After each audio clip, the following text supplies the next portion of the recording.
Get ready for Solomon's Porch Podcast. Hey, giving the glory to God. Yeah, you're hanging with Jason and Shawn. Get ready for Solomon's Porch. So for this segment, we wanted to kind of, well, one, I wanted to be able to use some of the study that we did from Galatians. We studied the book of it in our Bible study that we do here. And, you know, Galatians is a book that's filled with Paul talking about grace and not falling back into the system of law, legalism, that the Judaizers were trying to force on these Galatian people. And so real quick, I'm just going to give a quick rundown of the context of the book for conversation purposes, and then we'll discuss, you know, grace and law. And so, you know, Paul wrote Galatians to a church that he planted there in that region. And so these were new believers, and there were Gentiles. So, but there were Judaizers, people that came from the Jewish tradition that existed forever. And so they came from the system of law that they had. Well, one of the issues with the law was that it was filled with a bunch of man-made regulations that were added to it in order that the Pharisees and people of the religious leadership could make themselves look better, because it would keep tightening the bolts on these things where like nobody could really meet them all except for themselves. But even in doing that, they were breaking the actual law because they were doing it for the wrong reasons, which were showing our love to God and to each other. And so, you know, Paul jumps in and is like, hey, what's going on here? I've told you salvation, righteousness, all of these things were purchased through the cross of Christ, the death, burial, resurrection, and it's a gift of grace that you are made righteous in God's sight. And so the whole entire book is really re-emphasizing that point that he made whenever he established the church, and he goes into several different variations of ways to explain this. He went back to Abraham, he went back to the law, and all sorts of stuff to show what grace really looked like. And I guess so one of the things that we could start with is kind of the purpose of law. Like, why do we have law? And is there any reason to keep any of God's laws or statutes or commandments today, like as a Christian? Well, Matthew 5, Jesus says that, you know, he didn't come to abolish the law, but to fulfill it. So I think that implies that there has to be some legitimacy for having the law still Right. even today. And Paul, he talks about it, and he says that you know, the law was given to show us our wickedness. I was trying to look. There's 6 books in Galatians, and I was trying to real quickly find, but there's so many different things that we're going to reference, chapters. And so, but one of the things that Paul says was it was to show us our wickedness, to show us our evilness, to show us how we are not like Christ, because whenever you break the law, that's ungodly. And so if you've ever broken the law, you're ungodly. You're not like God because God is perfect. But the other thing too is when you look at the law, and then Paul talks about this as well, he talks about it being almost like a guardian. Like the law is really to keep you safe. And the things, whenever you look at the 10 Commandments, the thing that was given there was like, okay, here's what it looks like to have a relationship with God and with one another.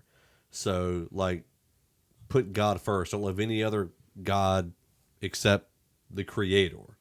Like, you know, you do that because, you know, that's what love is. Like, you're treating him like he's the only one. Kind of in comparison, like your spouse.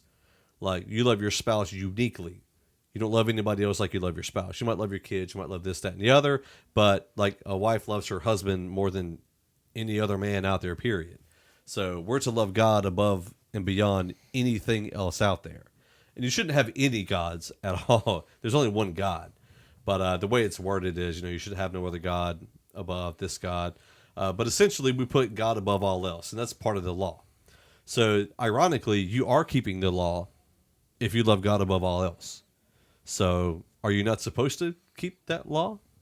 Because there are people that are like, you know, we don't follow the law anymore. We don't go by the law. We don't have to worry about that. But I don't know if that's really what entirely true. What do you think? Well, I think that, you still have to define a little bit better about what you mean by law. That's true. Because there are 3 different types of laws. There is there's civil law, ceremonial law, and moral law. Almost every single thing that Jesus and Paul ever spoke out against were not moral law. They were civil or ceremonial. Which it means man-made. Exactly. So it were things that were washing hands before you do this, or, don't come around certain people around this time, or somebody's got skin diseases, you don't go near them. But mold. Things like, yeah, exactly. There's stuff. Don't touch dead animals, things like that. But don't steal. All right, where does Jesus or Paul ever say it's okay to steal? Right. So by not stealing, technically you're following the law. But you're following that because it's. So when we played the White Elephant game the other night for our old Christmas party, we encouraged people to steal. I didn't encourage anybody. I said it was okay this time. But that it's okay. I think that's still an encouragement. So, Well, I think in that case, you can't, because that's one thing where it's part of the game. You expect people to take from you. Yeah, render under Caesar. So that's not that the which same. is Caesar. That's not the right? same. Yeah. Okay. But the idea, though, and again, kind of going back to the guardianship of the law, and this is an example that I felt like God gave me when I was, a few years younger, maybe 4 or 5 years ago, and I felt like this scripture and studying Galatians really pointed it out to me and kind of verified even the idea of it. Is when you have kids, young kids, you kind of build boundaries for them. Don't go out of the yard. Why? Because you might get hit by a car. Don't stick your finger in the socket. Don't stick things in the electrical socket. Why? Because it'll electrocute you. Things like that. It keeps them safe. And then it also keeps the environment around them safe. Like, don't throw a glass in the sink. You might break it sitting in there easily. So things like that where it's like, look, don't do these things. Do these things. Don't go beyond this. And, don't X, Y, Z. But those are to keep the person safe and the environment safe as well. Which makes sense in context of Scripture because God tells us to take care of what He's given us, to be good stewards. Matthew talks about, talking about have good management over your resources, whether it be things or money or relationships or whatever. And so the law is kind of a way, and the way, I kind of paint the picture is like the law really teaches us, it shows us practical application of what love looks like when it comes to like moral law and things regarding God. And so don't put any other God above God. And we kind of talked about this earlier. That's because you love God. So love is like, it shows you what love looks like. And then with your neighbor, like love your neighbor. When you look at the laws that are built around how you treat your neighbor, it's showing you, okay, this is what love kind of looks like. And even in like 1 Corinthians 13, when Paul talks about love is this, love is not this, that is not law, but it shows you the evidence of what love looks like. And I think that's a better way to look at the law. And it's not saying that if you don't do this, that you don't love the person. It's just showing like maybe this might be something you work on. So, any thoughts on that? No, I think you've fairly well covered it. Okay. Well, let's talk about let's go into talking about grace. So, do you want to mention anything about grace before? Well, I mean, I know you told me I could drive the car. Yeah, she was a good kid in youth group. Oh, not that grace. I'm talking about the grace of problems. The grace of God, the grace of Christ, the grace of Jesus. It's a awkward sign to sign. Awkward sign. Why? Why is that? Because of the way that it comes down and twists. I always get it wrong. I don't know why. So when you're talking about grace, the funny thing is some people, I think, mix up mercy and grace. That's a very common thing. Like when you fall, God catches you. That's not grace. That's mercy. Like, grace is allowing you to get up and walk again. And I've heard the extreme. Now, this is an extreme that I've heard. And I'm not saying this is what grace is. But I've heard people say that grace is the ability to allow you to keep going and doing the right thing. Like, keep obeying the law. And the only reason why I don't think that's accurate is because, Paul tells us don't become a slave to the law anymore.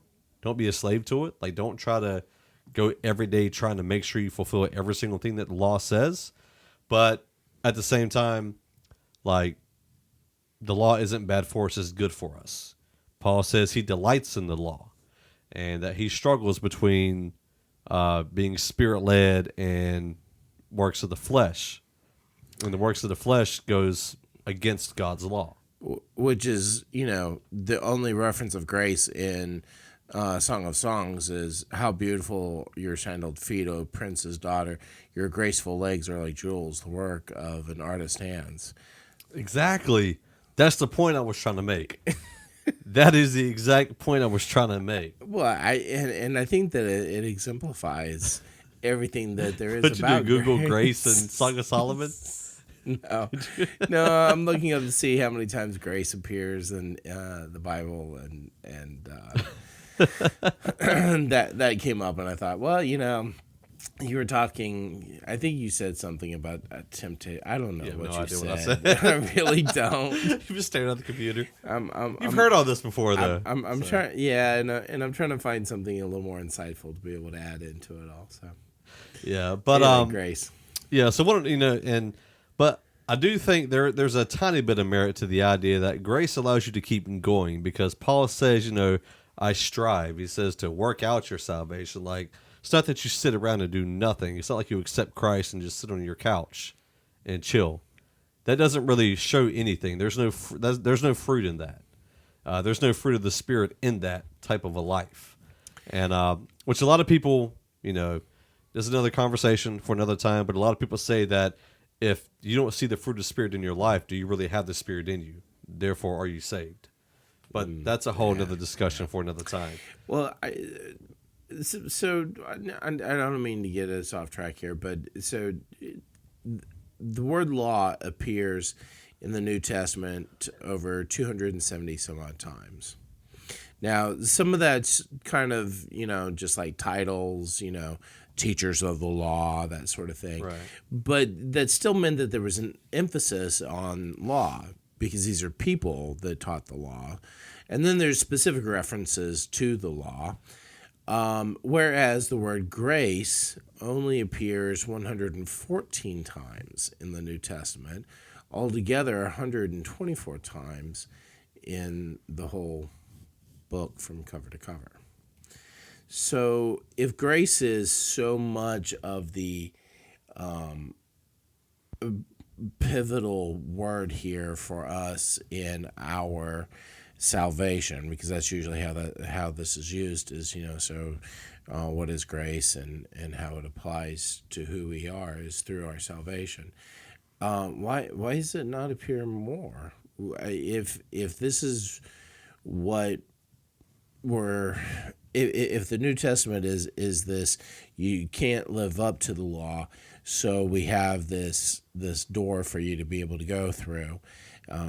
And all you have to do is accept this, and it's by this thing that you get this grace. Right. So why doesn't it appear more often? I think grace is the I almost sound like a pastor, a particular pastor. Grace is the beginning of a thing. It's the beginning of our godly walk. Yeah. So that means all the extra books that aren't listed. What are you saying? That's the beginning of a thing. Yeah.